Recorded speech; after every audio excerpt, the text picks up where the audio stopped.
दोस्तों, आज अगर मैं तुमसे कहूं कि तुम कभी भी म्यूचुअल फंड में निवेश नहीं करना, तो फिर तुम कहोगे कि सब लोग तो कह रहे हैं कि म्यूचुअल फंड में निवेश करो। लेकिन मैं ऐसा क्यों कह रहा हूं? क्योंकि मैं खुद भी कभी म्यूचुअल फंड में निवेश नहीं करता हूं। लेकिन तुम लोग जिस भी क्रिएटर की वीडियो को देखते हो, उसी की तरह उनके बताए हुए म्यूचुअल फंड में बिना सोचे समझे निवेश करते हो। तुम लोगों को पता ही नहीं है कि तुम म्यूचुअल फंड में निवेश करके कितनी बड़ी गलती कर रहे हो। अब आप मेरे एक सीधे सवाल का जवाब देना। आपको क्या लगता है कि जो बड़े-बड़े इन्वेस्टर्स होते हैं, वह म्यूचुअल फंड में निवेश करते होंगे? तो आप अपना जवाब कमेंट में कर देना। लेकिन मैं आपको बताना चाहता हूं कि म्यूचुअल फंड के अलावा भी एक ऐसी अपॉर्चुनिटी तुम सभी लोगों के लिए है, जिसमें अगर तुम निवेश करते हो, तो तुम म्यूचुअल फंड से भी ज्यादा रिटर्न इससे पा सकते हो। लेकिन कुछ लोगों को अभी मेरी बातों पर विश्वास नहीं हो रहा होगा, तो आप बस मात्र 2 मिनट और रुक जाइए। मैं तुम्हें इसके बारे में सब कुछ बताने वाला हूं। तो तुमने वॉरेन बफेट का नाम तो सुना ही होगा, जो कि एक बहुत ही जाने माने इन्वेस्टर हैं। कुछ समय पहले दोस्तों, इन्होंने एक म्यूचुअल फंड कंपनी के साथ शर्त लगाई। उन्होंने कहा कि तुम लॉन्ग टर्म में जो इंडेक्स होता है, जैसे भारत में निफ्टी, उसके रिटर्न को बीट भी नहीं कर सकते। और फिर यह शर्त 20 साल के लिए लगाई गई। लॉन्ग टर्म में देखा गया कि जो इंडेक्स है, उसने म्यूचुअल फंड के मुकाबले में काफी अच्छा रिटर्न दिया है। तो इससे आपको एक बात समझ में आ गई होगी कि ऐसा कोई भी म्यूचुअल फंड नहीं है जो लॉन्ग टर्म में आपको इंडेक्स के मुकाबले रिटर्न दे सके। हो सकता है कि शॉर्ट टर्म में जरूर म्यूचुअल फंड से ज्यादा रिटर्न मिल जाए, लेकिन लॉन्ग टर्म में ऐसा कोई भी म्यूचुअल फंड अभी तक नहीं है। तो अब तुम कहोगे कि हम इंडेक्स में कैसे निवेश करें, क्योंकि इसका तो ना कोई शेयर होता है और ना ही कोई खरीदने का ऑप्शन। तो मैं आपको इसका भी सॉल्यूशन देने वाला हूं। दोस्तों,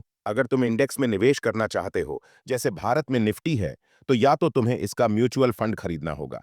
लेकिन इसके अलावा इसे खरीदने का एक और ऑप्शन है, जिसका नाम है ईटीएफ, एक्सचेंज ट्रेडेड फंड। इसके बारे में आज के समय में बहुत ही कम लोगों को पता है, क्योंकि आप टीवी और हर जगह देखते हो कि म्यूचुअल फंड सही है, क्योंकि जिस चीज में कंपनी को ज्यादा फायदा होता है, उसी का ज्यादा ऐड आपको दिखाया जाता है। ईटीएफ में तुम एसआईपी भी कर सकते हो और लंपसम इन्वेस्टमेंट भी कर सकते हो।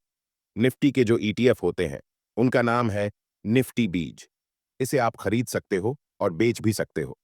इसमें तुम्हें कोई भी एग्जिट लॉट नहीं देना पड़ता है। साथ ही तुम्हें इसमें बहुत ही कम, यानी कि न के बराबर एक्सपेंस रेशियो देना पड़ता है। इसके अलावा आपको ईटीएफ में एक और सुविधा मिलती है, जो म्यूचुअल फंड में नहीं मिलती है। आप ईटीएफ को अपनी पसंद के प्राइस पर खरीद और बेच सकते हो। साथ ही तुम इसमें इंट्राडे ट्रेड भी कर सकते हो। लेकिन अगर तुम म्यूचुअल फंड में निवेश करते हो, तो तुम्हें सामान्यतः 1% का एक्सपेंस रेशियो देना ही पड़ता है। और कुछ म्यूचुअल फंड में तो 2% से भी ज्यादा का एग्जिट लॉट देना पड़ता है। साथ ही म्यूचुअल फंड में सबसे बड़ी कंफ्यूजन यह होती है कि अभी के समय में अगर आप इक्विटी म्यूचुअल फंड को चुनते हो, तो इसमें कई तरह के फंड होते हैं, जैसे small cap, large cap, mid cap, flexi cap और भी कई। लेकिन ईटीएफ में आपको कोई भी कंफ्यूजन नहीं होती है। जैसे अगर आपको लगता है कि आने वाले समय में फाइनेंस सेक्टर में ग्रोथ है, तो आप इस सेक्टर का ईटीएफ खरीद सकते हो। दोस्तों, अगर आप म्यूचुअल फंड की जगह ईटीएफ इन्वेस्टिंग को चुनते हो, तो आप एक्सपेंस रेशियो को बचा पाते हो। इससे आपको लॉन्ग टर्म में हर साल 1 से 2% ज्यादा रिटर्न मिलेगा, क्योंकि अगर कोई म्यूचुअल फंड कंपनी जो 1,000 करोड़ रुपए का फंड मैनेज कर रही है, 1% का एक्सपेंस रेशियो लेती है, तो उसकी हर महीने की कमाई 10 करोड़ रुपए होगी, और यह ज्यादातर लोगों को पता ही नहीं है।